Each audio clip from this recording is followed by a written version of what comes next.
प्रत्येक बातमीतील घटनेच्या वास्तविकतेची तुलना थेट पाहत रहा चांगली अपडेट। प्रभाग क्रमांक 10 मधील वडार कॉलनी येथे भारतीय जनता पार्टीच्या उमेदवारांची प्रचार बैठक उत्साहात पार पडली। या बैठकीस परिसरातील नागरिक व मतदारांनी मोठ्या संख्येने उपस्थिती लावली असून भाजपच्या उमेदवारांना मिळणारा वाढता प्रतिसाद यावेळी प्रकर्षाने जाणवला। बैठकीदरम्यान विकासाच्या मुद्द्यांवर सविस्तर चर्चा करण्यात आली। पायाभूत सुविधा, रस्ते, पाणीपुरवठा, स्वच्छता तसेच मूलभूत नागरी सुविधांच्या प्रश्नावर भाजपने आतापर्यंत केलेल्या कामांचा आढावा उपस्थितांसमोर मांडण्यात आला। यावेळी बोलताना रिद्धी मामूलकर पटेल यांनी सांगितले की वडार कॉलनीसह संपूर्ण प्रभागात भाजपच्या विकासात्मक धोरणांना मतदारांची सकारात्मक साथ मिळत आहे।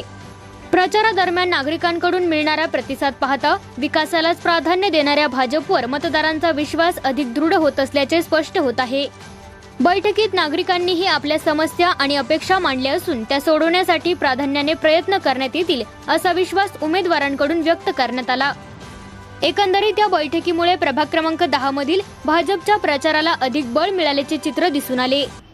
नमस्ते, मी रिद्धी पटेल मामूलकर, प्रभाग क्रमांक 10 क गटातून उभी आहे आणि आमचं चिन्ह आहे कमळ। भाजपतर्फे आम्हाला तिकीट मिळालेली आहे आणि आम्हाला चौघांना पॅनल टू पॅनल मतदान करा ही आमची विनंती आहे। तुम्ही प्रचाराला जाताना नागरिकांकडून कसा प्रतिसाद आहे तुम्हाला? पॉझिटिव्ह आहे, सगळीजण म्हणतात आमच्या सोबत आहेत आणि आम्हाला त्याचा आनंद आहे।